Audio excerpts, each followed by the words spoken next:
Thank you so much. I am Kellye Lynn, and I'm so pleased to be with you this evening. We are asking our audience to remain quiet tonight, except for on 2 occasions. That would be at the end and right now as we do introduce the candidates. So from left to right, we have Alex Bastani. We also have State Senator Ghazala Hashmi. We have Dr. Babur Lateef. We have State Senator Aaron Rouse, Attorney Victor Salgado, and former Richmond Mayor Levar Stoney. We'd also like to hear from you.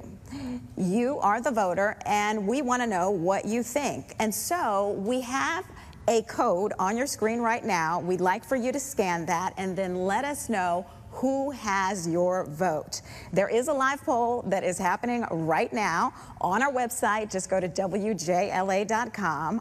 Our broadcast audience is going to see the results updated throughout the evening as more votes come in.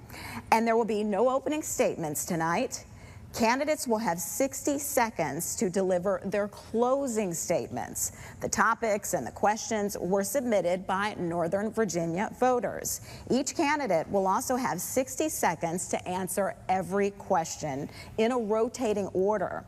And I will stop each of you candidates when your time is up. There will be no extra time allotted for rebuttals. So let's move on to the first question. We're going to start with Virginia's economy. The Trump administration's government efficiency effort is hitting Virginia hard. And while Richmond has made an effort to help former federal employees, many communities and families continue to face economic hardship.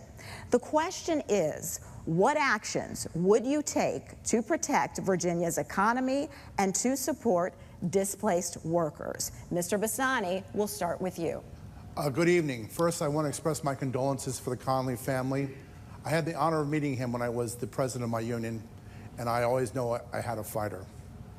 I'm running on the slate of the Virginia Workers' Freedom Act. It's as relevant before President Trump got elected as it is now.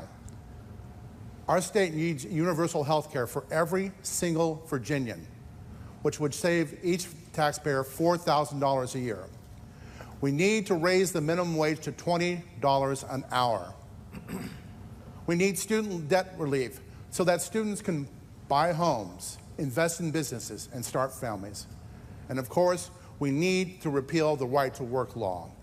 All of these actions will create a demand-side recovery that will benefit all Virginians. And that is the platform I'm standing on. Thank you so much. Attorney Salgado. Thank you, Kellye. I also want to express my condolences to the Connolly family. I also want to condemn the shootings in the District of Columbia today. And I want to thank WJLA for hosting us today along with the Northern Virginia Black Caucuses. Families are hurting, our businesses are hurting. I've been crisscrossing Virginia, telling folks that my belief, the twin pillars for social mobilization and success are education and access to capital. That is something that I am committed to do. We need to extend lines of credit to our small and medium-sized businesses. We need to ensure that they have access to this capital. We need to provide tax relief. The tariff policies from Donald Trump are hurting our small and medium-sized businesses, nearly 6,500 of which in Virginia rely on experts. We need to have their backs so that we protect our supply chains, so that we fend off job loss and hardship, and I intend to do that as Lieutenant Governor. Dr. Lateef, your opinion, please. Welcome to Prince William County, where I serve as chairman of the Prince William County School Board and as a doctor who's taken care of over 100,000 patients. This is also a district that Abigail Spanberger represented right here, where we shared and brought considerable success. It's also a district where Jerry Connolly served many years ago, and we will miss him fondly. Folks, I've delivered success for our students and for our community here over the last 7 years. And what does that success look like? Record pay raises, record student graduation rates. And we need someone who's going to focus on the work that needs to be done to protect our federal workforce, our contractors, and all those who support our federal workforce. They've lost their jobs unjustly, so we need to make sure they get unemployment benefits, which they currently cannot receive if you lose it for performance reasons. We need to protect Medicaid because they need to have health insurance and to protect it for many of our folks in the community, and we need to restore funding that was cut by the Trump administration for job training, career switching jobs. That's how we're going to get back on our feet. Senator Hashmi. Well, good evening, and thank you to everyone who's here. I especially want to thank our Northern Virginia Democratic Black Caucus for organizing and bringing us together. This is such a critical issue. I have been hearing from constituents, even in my district. I represent Central Virginia, Richmond City, and Chesterfield County. I represent over 10,000 federal employees in that area, and knowing the damage that is coming to our federal workforce is overwhelming. For protecting our federal workforce, we need to ensure that they get legal representation, that they have access to job training opportunities, and that they are receiving all of their benefits, especially health benefits. Secondly, we need to reassure that our state agencies, our programs are not damaged by what Donald Trump is doing. This is a critical next step for us. We have to focus on the work at hand. Senator Rouse. Well, thank you for this evening, for having us to the Northern Virginia Black Caucus. Listen, I grew up as a fighter. I grew up in a single-parent household. My mom raised 4 of us. I grew up fighting my entire life.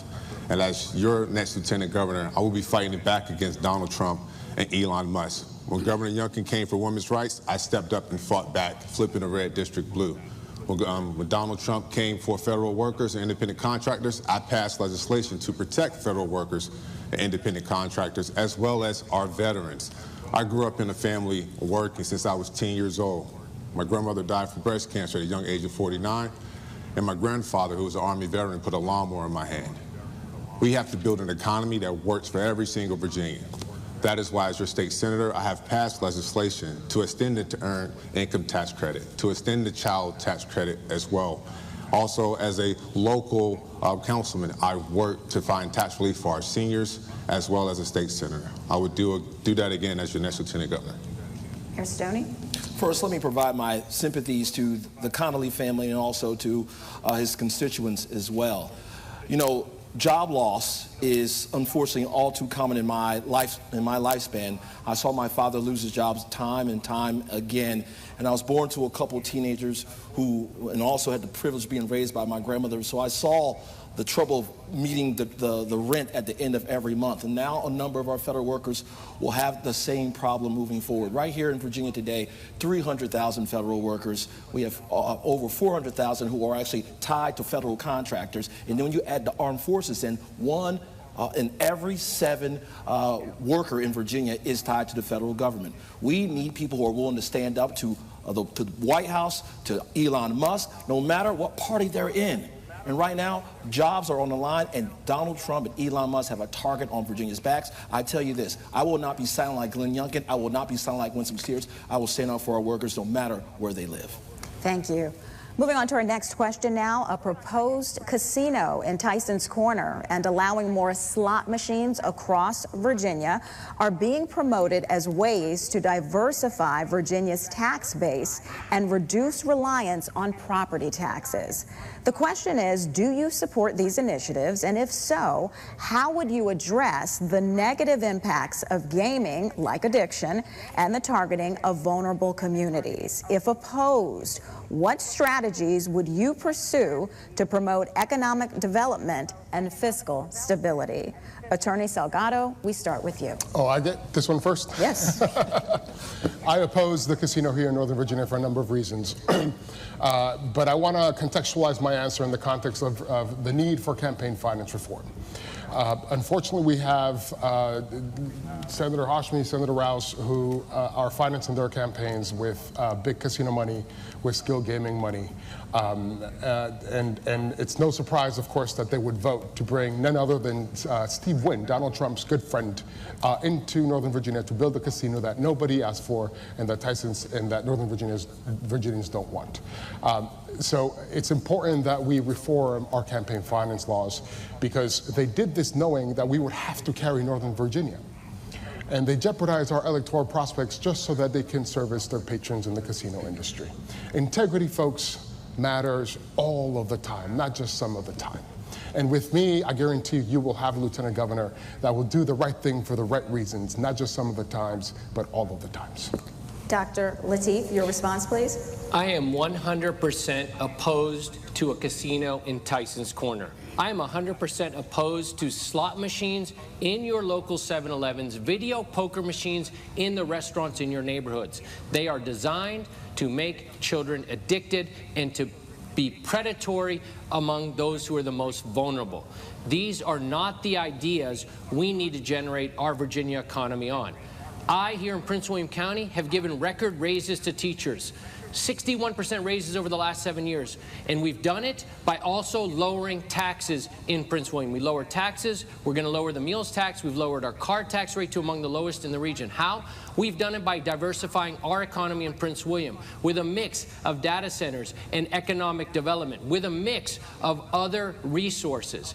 And we have $1 to $2 billion surpluses in Richmond every single year. Those dollars need to come back to our communities to fund our schools, our roads, and our metros. All right, Senator Hashmi. Thank you. Unlike anyone else on the stage here, I have 6 years of legislative experience and a 6-year record of my legislative work that I've been doing. And one thing I'll share with everyone here today is that anytime I take a look at a bill or an item of legislation, it is through the lens of working families. It is through the lens of how it can impact and support and assist our working families. And I will support a legislation that provides good union jobs, that enables an economy to grow robustly and expand our middle class, an opportunity for families to live in areas where normally the cost of living would be prohibitive, an opportunity for working families to let their children go to excellent schools in areas that they would otherwise not be able to. Senator Rouse. Thank you. I think it's important to understand the entirety of the issue. In terms of dealing with casinos and skilled gaming, I'm someone who also served at the local and state level. I never liked Richmond telling us what to do. So I supported legislation giving the localities the option to decide to put on a referendum to decide whether or not they will want a casino. The other part of that is also supporting our workers, supporting our labor unions, making sure they have good, high-paying jobs so they can take care of their families, so they can make sure that Virginia's economy becomes #1. And probably the most important issue, when we see Donald Trump and Elon Musk put in tariffs that affects our small businesses, well, I'm going to be a small business champion. I'm going to step up for small business owners because small businesses are the backbone of our economy. All right, Mayor Stoney. As the mayor of Richmond, I've sat down with those who were operators of casinos who wanted an opportunity to build in Richmond, and I negotiated with them. And I negotiated a community agreement that would also obviously hire workers and make sure that they have a career path moving forward. But the voters had a say, and the voters had to say twice, and they said no. And now in Fairfax County, with the possibility of building a casino in Tyson's Corner, we've heard loud and clear from residents all across the county, but particularly in the Tyson's Corner area, that they do not want to see a casino there. So I support the residents on this one, because I'm a big believer that we have to talk about land use. I've been a mayor. Land use is important here. It's best and highest use. And knowing what goes on, knowing the traffic and the people coming in and out of Tyson's Corner, I just don't believe that this is the best site for a casino right now in Fairfax County. However, am I open to a casino in Northern Virginia? Yes. But is this the site? No. Mr. Bastani. Of course, I came out against the Tyson's Casino. It made no rational sense to build it in Tyson's. I'm not for a complete ban. I understand from my campaign manager, who actually lives in Danville, it has done a great deal to help that community. It does matter, the unemployment situation of a particular community. I'm not a fan of gambling. However, I believe that the skill game rule should be up to localities. One of the reasons we've lost power in this country is because of the condescending attitude of the economic elite. And it's not my position as a Northern Virginian to sell someone in Lynchburg that they shouldn't have skill gambling at their local 7-Eleven. It should be up to localities, and I will support that. Thank you. Moving on now to the subject of education. Virginia students continuing to face challenges overcoming COVID-related learning loss in reading and math. What specific policies and investments would you pursue to improve student outcomes. Dr. Lateef, please go first. So folks, you know, I've been chairman of the Prince William County School Board for the last 7 years. So this is the work that I've done. And I've done this during the crisis of the pandemic. And what did we accomplish? We've given teachers a raise of 61%, meaning a teacher working in 2018 making $60,000 a year is now making $97,000 a year. When you pay teachers more, you get improved student performance in the classroom. We've had dramatic student improvement across the class, all demographic groups. Graduation rates that are record high, scholarship dollars that are record high, because we invested in our schools and in our students. We need to make sure Virginia contributes their share, meaning Richmond, to our school divisions. Fairfax is running a budget deficit. Virginia is 42nd in the nation for contribution through K-12. We need to get more money from Richmond. Those are our tax dollars, and when they're running $1 to $2 billion surpluses, they need to invest that money back in our communities and for our children. Senator Hashmi. As a former educator myself and as someone who has devoted her entire life's experience in working in the field of education, this is centrally important to me. I currently chair the Senate Committee on Education and Health, and we've been laser focused on improving public education for all Virginia's children, regardless of zip code, regardless of ability, making sure that we are improving the quality of education and giving every opportunity for children to thrive. This past session, I introduced my second omnibus bill to ensure that we are funding public education. Last year, we passed a $2 billion additional amendment to support public education. This year, almost $800 million. I've also wrote the bill, passed the bill, that brings in $12 million in additional support for mathematics excellence in Virginia. Senator Rouse. Well, thank you. First thing that comes to mind is where would I be? Where would most of us be without our public school teachers? I'm a product of our public school teachers. My mother relied on our education system not only to help us understand the importance of an education, but the importance of being in a community. Listen, one of the things I did when I first became senator is put in a budget amendment to support teachers' pay. We have to make sure our teachers understand that we have their back, that we're going to support them. The other thing that we did was to make sure that we have support, the support staff was also supported, and English learners. Another thing we did is help pass a bipartisan bill that supported school construction that this governor vetoed. And at a time where we see Donald Trump and Elon Musk want to slash the Department of Education, we have to make sure we make a strong investment in our K-12 public education that directly ties to how well our economy does. Mayor Stoney.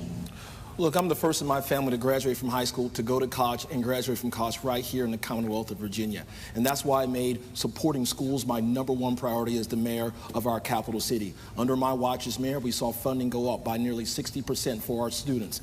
We saw that our teacher salaries, on average, when I started out as mayor, was $51,000 a year. By the time I left, it was $73,000 a year. We constructed and financed nearly 5 schools under my watch as well. And right now here in Virginia, we rank dead last in math recovery, 41st in reading recovery since the pandemic. We need to catch our kids up. The best way to do that is to fund the operation. We need to fund the true cost of public education. We need to reverse what happened during the Great Recession and fund those caps that occurred on support staff. In addition to that, we also have to ensure that our kids receive high dosage tutoring, one-on-one attention, whether virtually or in person, and we need to put robust funding behind that. It's time to put our shoulder to the wheel and not ignore this fact. Mr. Bastani.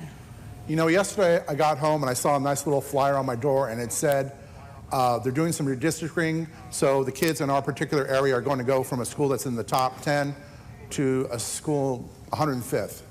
And I thought to myself, why not fix the second school? And I think that's what we need to do. We need deep structural change when it comes to education. The brutal fact is, and maybe Northern Virginians don't want to hear this, we have the tax base up here, and we need to redistribute it for the rest of the state so that we have equitable education throughout the state. We have 2 different education systems right now, one inside the Beltway and one outside the Beltway. and it is unsustainable to keep this system alive. All right. And moving on to Mr. Salgado. Yes, thank you. So I think I'm the only one on the stage with school-aged daughters. My wife, Diana, who's in the audience, thank you for being here. We send them to public schools, so this issue is personal to me.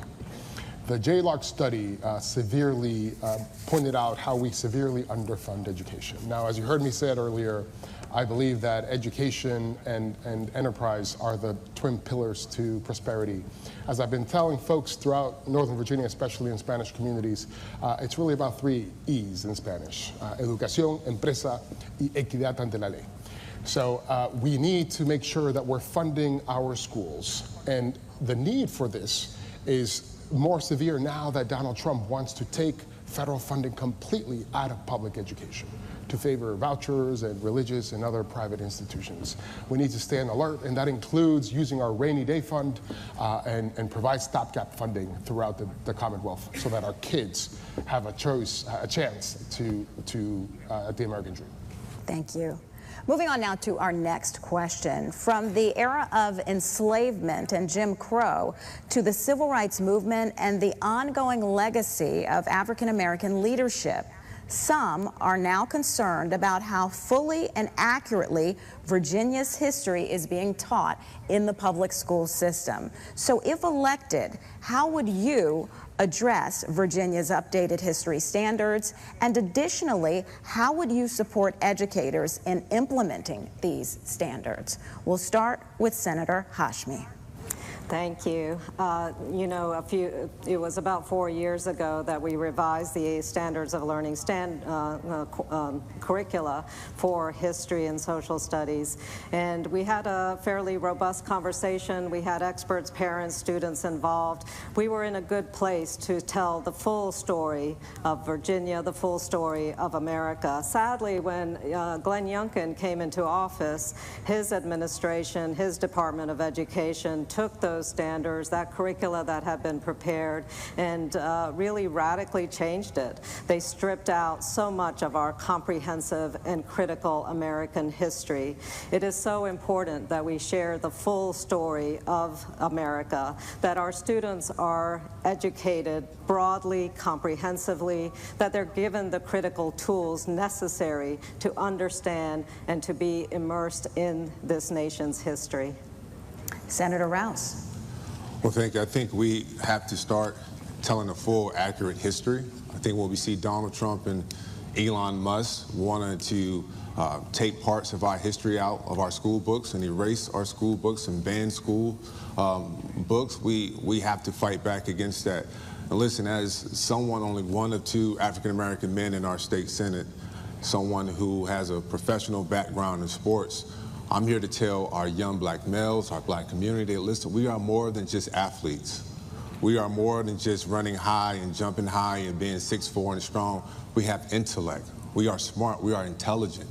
And that is what we have to start telling the full story of America, the full story of our community, because it matters to our community. It matters in those communities where young boys and girls think they can only be in forms of entertainment. We need more senators, more doctors, more teachers, more lawyers. And so when we tell the full history of Virginia, it makes our community stronger, our society stronger.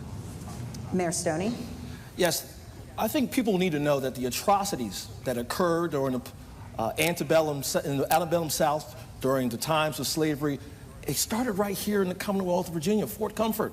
The fact that Richmond was the second highest trading post in all domestic slave trade. This all happened in Virginia, and guess what? Our students know. That's why it's should know. That's why it's very important to me that we continue to fight back against the vestiges of Jim Crow. When I was Secretary of the Commonwealth, I led the transformation of the rights restoration process, restoring rights to over 200,000 formerly disenfranchised Virginians. As the mayor of Richmond, I took down every damn Confederate monument in the former capital of the Confederacy, and I'm proud of that. These are things that should be learned, that should be shown in museums and not celebrated and venerated on grand boulevards. At the end of the day, our history is right here in the Commonwealth. We just can't refuse to teach it. It is important that all of our kids, black, brown, white, everyone should know it. Mr. Bastani. Obviously, we cannot let the Republicans rewrite history. They're trying to rewrite history so they can rewrite the future. We must back up their teachers in the classroom who face these challenges. Also, it would be very helpful if we have some of these school board meetings where, Moms for Liberty are coming into the town. The top 3 officers should show up. I would be happy to show up at a town hall meeting where the Moms for Liberty are there to cause trouble, to make it impossible to teach things like this. So we need to stand up to the right-wing extremists who want to change history because they can't deal with the history. We must confront that history. Mr. Salgado. Thank you.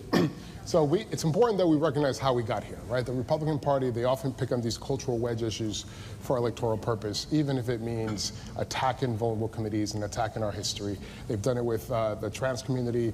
We have CRT, right? We have now DEI. We, as Democrats and Americans, frankly, we need to stand tall and speak loudly against this electoral strategy because we are on the right side of history. Anti-intellectualism is not something that we should ever wave the white flag to. Until sanity is restored in Washington, we need to fight in the courts because the case law is clear. They cannot withhold federal funds to coerce us, to extort us into pursuing a federal policy. And when we are back in Richmond as Lieutenant Governor, I will ensure that we pursue a legal strategy throughout all of the localities in Virginia so that our kids receive the history, the knowledge, the education that is real and that we ought to be teaching all of us. Dr. Lateef. As chairman of the 10th most diverse county in the country, the most diverse county in the Commonwealth, I am proud to include every voice in every decision we make in our school division. And what has that done? We've actually hired the first African-American superintendent for a large school division in the Commonwealth. When you listen to everyone's voice and you include everyone, what happens? We've had incredible student performance across all demographic groups, record scholarship dollars won by our students. And all of that is because we all work together to get there. 2 months ago, Donald Trump sent a letter to my school division that if you don't cut your DEI program, we will cut your federal funding. I said we would proceed as usual. And if he decides to push and cut our federal funds, I will see him in court. And Mr. President, I will win, so let's go. All right, we're going to take a quick break, but when we come back on the other side, we are going to hear the candidates' positions on diversity, equity, and inclusion, as well as federal immigration enforcement. We'll be right back.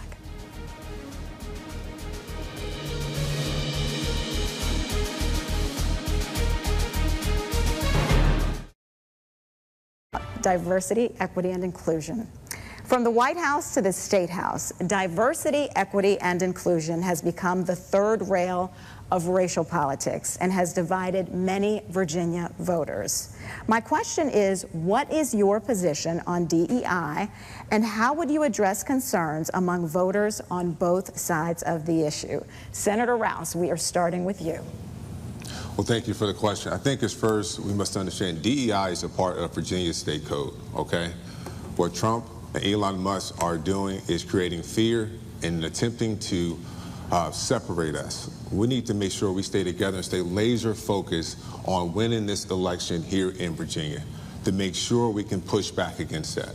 And what Governor Youngkin is also doing with the appointments to our higher levels of institutions, where as chairman of our state's privilege in elections, we're going to do something about that.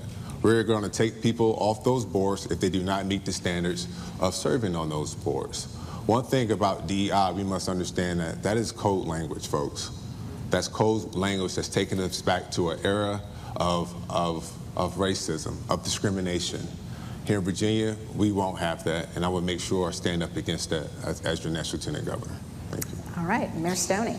Let me speak for a number of black, brown Virginians out there. Black and brown Virginians believe in equal opportunity, but not equal outcomes, obviously. It is obviously, we can't guarantee those outcomes, but we want to give people opportunities. And what I see from Governor Youngkin, following the playbook with Donald Trump, he wants to rip those opportunities away for people who've earned their credential and have worked hard to be in the roles that they are. Let me give you an example. What occurred at VMI. Superintendent of VMI is a decorated leader, and he was removed because the members of the Board of Visitors at VMI went after him. Now, that is the type of stuff you normally see from Hegseth and Trump. There's no reason that it deserves to be in the Commonwealth of Virginia. I want every person out there to know, if you work hard, you play by the rules, you're going to get an opportunity in the Commonwealth of Virginia, and I don't think that has anything to involve with DEI. All right, Mr. Bastani. The best form of DEI is the American labor movement. That's why in their first month in office, we have to repeal the Right to Work law. The American labor movement creates a sense of community and connection among workers. Studies have shown that Caucasian workers who are in unions tend to be less racist, less sexist, less homophobic. It's about building connection. And again, it is about building class connection, that people see that they have the same interest. We complain a lot as Democrats that people are voting against their economic interests. The way to break through that is to strengthen the union movement. As a former union leader, I met many Republicans who may not have agreed with me on social issues, but when I came to economic issues, they were 100% behind me. And that's not why we need to repeal the Right to Work law for stronger DEI. Mr. Salgado. Thank you. My presence on this stage follows an improbable journey. It started with a young couple in New Jersey who immigrated from Peru, worked in factory jobs, and who had their kid nearly 40 years later represent the United States Department of Justice in federal court in some of the most contentious and high-profile cases in the department. That is the American story, a story of opportunity, the promise of opportunity for everybody, no matter your station in life, your skin color, who you choose to love. We had a major setback last November. Donald Trump is putting us back, is sending us back in this quest towards a more perfect union. And he's using these codes to do that, to divide us, such as DEI. So we have to call it for what it is. Really what he's doing is putting more unqualified people to replace qualified people like Lloyd Austin in the Secretary of Defense. Kristi Noem, the Secretary of DHS, doesn't even know what habeas corpus is. Dr. Lateef. Please. Folks, I've been doing this work for the last 8 years, also on the University of Virginia's Board of Visitors. I've been doing it at the Prince William County School Board. I myself have been public school educated from kindergarten all the way through medical school. It is critical that we defend this work where we include everyone's voice in every decision. And folks, when we do this, we all succeed. We have proven that here in Prince William County, the 10th most diverse county in the country, second in the country. Record performance of our students, even through the pandemic. Record scholarship dollars. 4 years ago, they were winning $20 million worth of scholarships across our 13 high schools for our seniors. Last year, $130 million. That is students who are black, who are white, English-speaking, non-English-speaking students with disabilities, women and men. We have worked very hard to make sure that success reaches everyone, and we do that with a commitment by listening to everyone and hiring everyone and making sure everyone has an opportunity. Senator Hashmi. So as we know, the use of the word or phrase DEI is simply another coded language for racism, for misogyny. You know, I remember a time when women were denied here in Virginia opportunities to higher education. The doors of University of Virginia and other fine institutions were closed against women. I remember a time when there weren't any opportunities for women to get banking services. They had to use their husbands' records to ensure that they could get financial products. The efforts that we have made in diversity and equity and inclusion have led to policies and opportunities that open doors for everybody. On the first day of Glenn Youngkin's administration, right after he was inaugurated, he stripped Virginia website of all of the efforts on DEI. I've stood up then and stood up continuously to challenge Glenn Youngkin on what he's been doing. Thank you. Our next question centers on public safety. Virginia facing high rates of domestic violence. Recent numbers show that more than 30% of the Commonwealth's homicides are domestic violence related. Federal spending cuts and shifting state budget priorities have eliminated programs that serve victims. And so the question is, how would you address this reduction in resources for victims and programs that support the prevention of domestic violence? Mayor Stoney, we start with you. You know, as a kid, I unfortunately saw domestic violence in my own household as a young man. And that's when you learned as a kid that these incidents are wrong. And I have been to a number of organizations in Richmond where I served as the mayor of the city and have listened and seen the impacts of what domestic violence does to a community, but also does to a family as well. I think it's important that those providers in the nonprofit space, who are essentially the safety net for those who are experiencing domestic violence, receive the funding in order to continue to operate. We need to have more safe havens when women and men who have to get away from a partner that might be too violent with them. I think it's important also that we continue to fund this through efforts through whether in health but also ensure that law enforcement is involved as well. Mr. Bastani. Domestic violence falls out of our difficult economic times.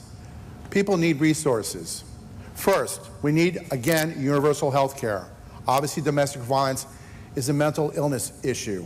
We need to be able to give free counseling to people. We need to take away the stigma from seeking mental illness treatment. This may not make sense. We also need to raise the minimum wage. So domestic partners don't feel financially trapped to stay with their partner. We need to, again, repeal the right to work so that partners are in a situation where they have a decent job and they don't feel like they're being held captive because of their economic situation. There are so many cases in domestic violence where the person who's being abused is economically dependent on the person that's abusing them. Mr. Salgado. Thank you. So, like most issues, defunding these efforts is a political and a moral choice. And there's a message behind it, right? Of how we value certain members of our society, in this case, women and others who may be in a dysfunctional relationship. And because it is a choice, the solution is a will. So we need to increase the funding aggressively from Richmond to make up for the shortfalls caused by the federal government. Clearly, they have their choice, and they've made their choice about how they see women and others in this context. But we also have to pass ancillary laws that will enhance the safety of individuals, and that includes gun safety prevention.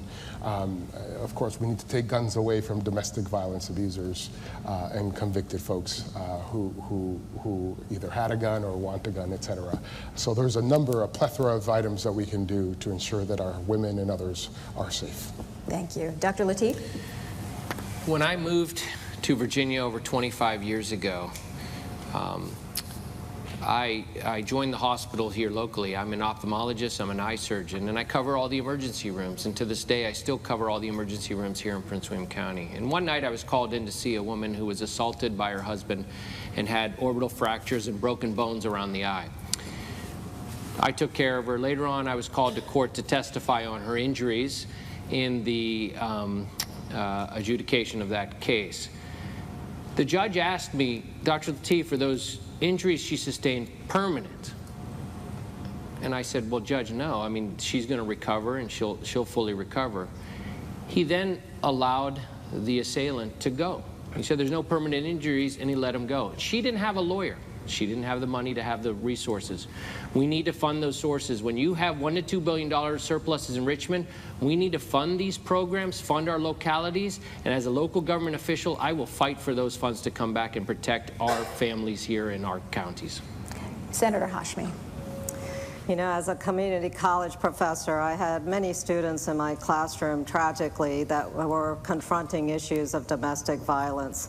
It is so important that we empower individuals to be able to stand up and to protect themselves and their families, their children.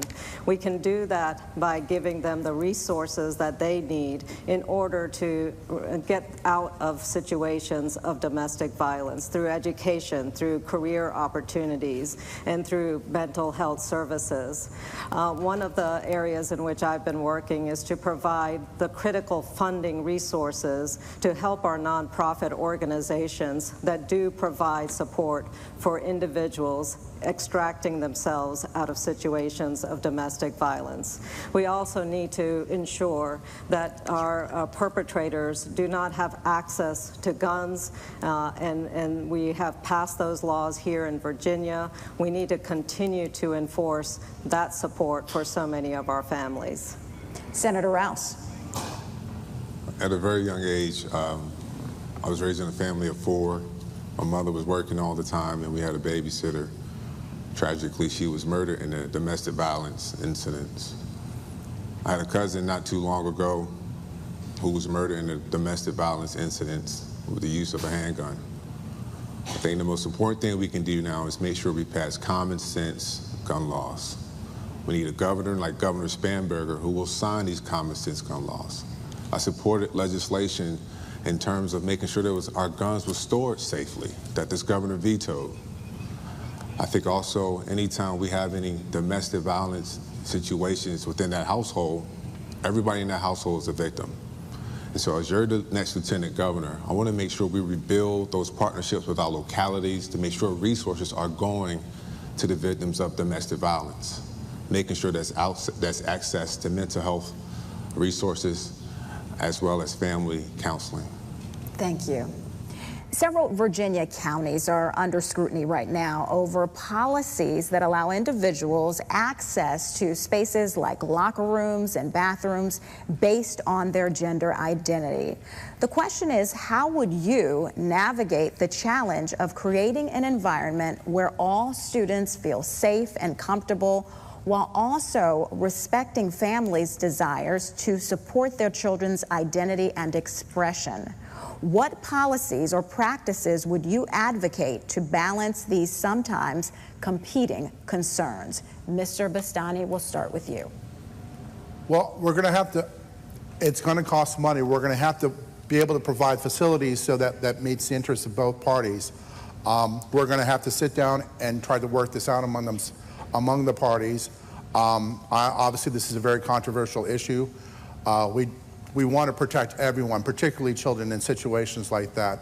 So it's a matter of, again, mental health assistance so that we are aware of what we possibly can do best to assist these people. But we need to work together to try to find a solution. All right, Mr. Salgado. You're not going to like my answer. This is a wedge issue, a cultural wedge issue that the Republicans have put on the table. This is not a problem in America. They have scapegoated our trans community, some of the most vulnerable among us, with the highest suicide rates. When we have so many bigger, real problems, they force this issue onto us so that they can divide us. I know trans persons. They are some of the nicest, kindest, most talented individuals in our country. We should stand up for them. We shouldn't engage in this cultural war where they are scapegoated for political gain. And I am not going to engage in that discussion here today because there are bigger fish to fry. Dr. Lateef. Folks, as a school board chair, which has not been the most terrific job over the last 7 years, I've been on the front lines of all of these culture issues. And I'm proud to say here in Prince William County, we have an incredibly strong non-discrimination policy, a policy that we have followed to the T, a policy that we have committed to making sure we protect all students and have an open and welcoming place. Our school policies are designed to promote student achievement, extracurricular success, proper mental health, and that's the work we've done. We've done it in an open and welcoming way while maintaining and following all federal laws, protecting all students, making sure students are accommodated to the needs they have, even on a one-to-one basis. These students require that we create these open environments that are safe. And we've had an incredibly strong record here in Prince William County, where I dare say we have a model policy that a lot of folks follow. Senator Hashmi. Over the past 6 years, I've been a consistent and strong ally with our LGBTQ communities and protecting our vulnerable children, especially our trans children. You know, this population is recipients of violence in schools. They're also bullied, and it is incumbent upon all of us, especially those in elected office, to provide the civil rights protections, the essential civil rights protections for all communities, but especially minority communities. And this is an area in which I agree with what others have said. You know, this is an effort on the behalf of Trump and Youngkin to distract us from what's really important in our schools, and that is making sure that we have a strong and quality connected education system, that we are ensuring that every child has an opportunity to feel safe and to learn. That ought to be our focus in our school systems. Senator Rouse. Thank you. We have to protect our most vulnerable children in our schools. I do have a school-age child who was in middle school, 6th grade. And I can tell you right now, this is a Republican wedge issue. With that being said, we have to make sure I'm more concentrated and focused on rebuilding the village, because it takes a village to raise our babies. It takes a village. It takes a village of teachers, of community leaders, of making sure that those folks who are in our communities are working together to make sure we have a safe environment. We have enough on our plate to make sure we can fully fund our schools, rebuild our schools, and make sure every child in the state of Virginia has a first-class education. That is what we're more focused on, making sure we can do that. And once we fully invest and make education our priority for us, that will do well for our economy, because it makes sure we have a well-trained workforce that's more appealing and enticing to corporations that want to call Virginia home. Mayor Stoney. The North Star for the Commonwealth of Virginia should be, we should be the most welcoming and most inclusive state in the entire union. I want Virginians to be able to live as their true selves. And what I see from the GOP is, once again, more divisive distractions. They're more concerned about that than whether or not your child can read, write, and do arithmetic at grade level. As I stated earlier, we were ranked 51st, so the last in the United States, in math recovery. We were ranked 41st in reading recovery. We should be focused on how our kids are performing in the classrooms, and then being so concerned about these divisive issues. Here's the thing. We've seen Glenn Youngkin and a number of his Republican cronies, you can add Winston Sears in there as well, use our children as pawns. Use our children as pawns. And they're more concerned with that than giving them a fair shot through our education system. As the next Lieutenant Governor, I will not stand for it. We will have a more inclusive and more welcoming Virginia for all. All right, we're going to move on now to our closing statements. Each candidate will get 60 seconds to deliver their closing statement, and I will stop you once the time is up. 7 News did draw names, by the way, to determine the order of the closing statements. So, Senator Rouse, we will start with you. Thank you. I'm Senator Rouse, and I'm running to be your next Lieutenant Governor, fighting for every single Virginian, making sure they have the opportunity to thrive. When Donald Trump and Elon Musk came for federal workers and veterans, I wrote and passed legislation to protect our federal workers, as well as our contractors and veterans. When Glenn Youngkin came for women's rights, I stepped up and fought back and became the deciding vote to protect women's rights in our Commonwealth. And when Donald Trump and Elon Musk came for our healthcare system, I passed historic legislation that lowers our healthcare, that lowers our prescription costs, and make sure we can protect Virginians.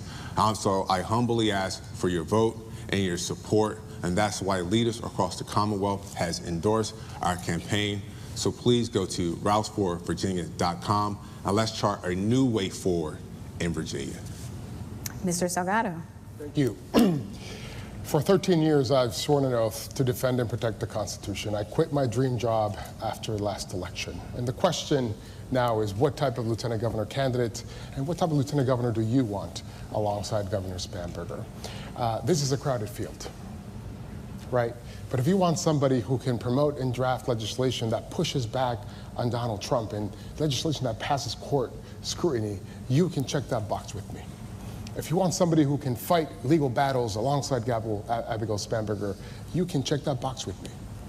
If you want somebody who can appeal to the broader electoral spectrum and talk about pro-growth policies and small businesses and law and order and safety, you can check that box with me. At the same time that you want a progressive candidate who you know believes that rising tides lift all boats and that we leave nobody behind, you can check that box with me. These are difficult times.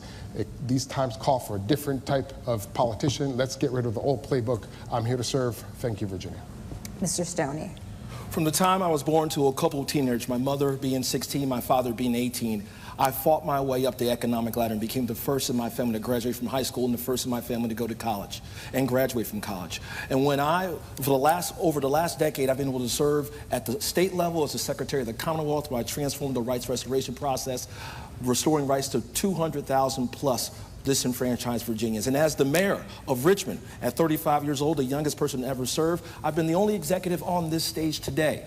And I've been able to first, number one, we saw poverty drop by 33%. We were able to build new schools. We were able to fund our schools by nearly 60%.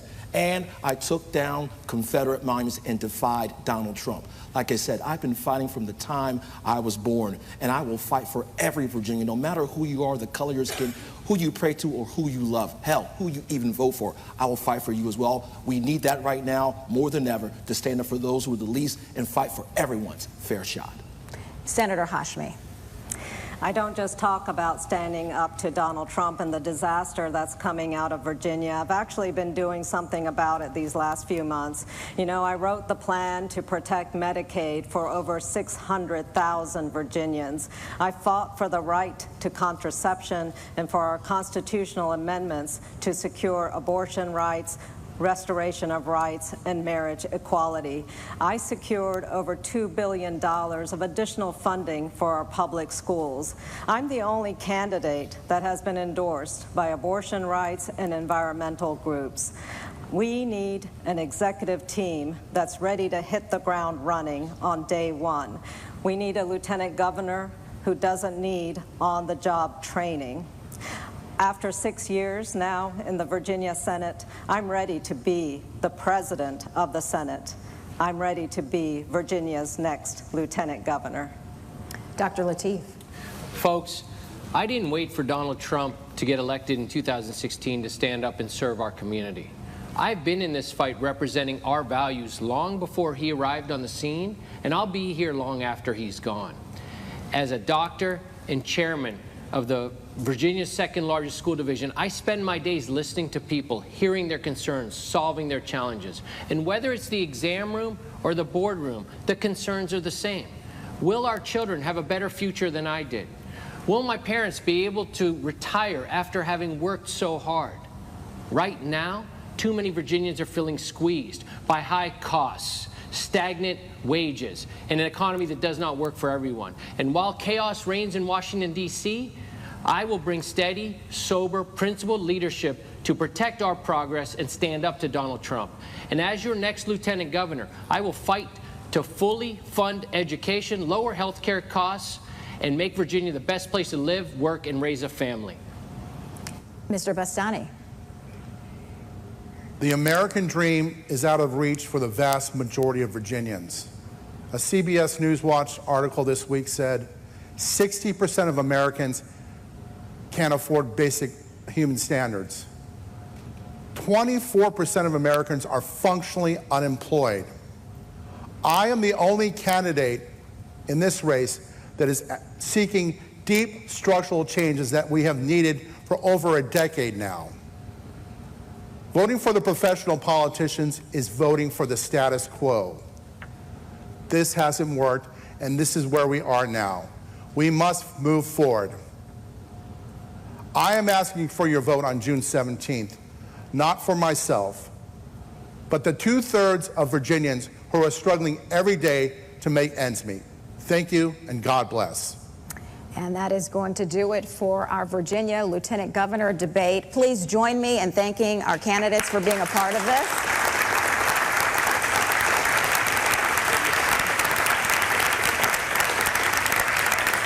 And we thank you very much for watching.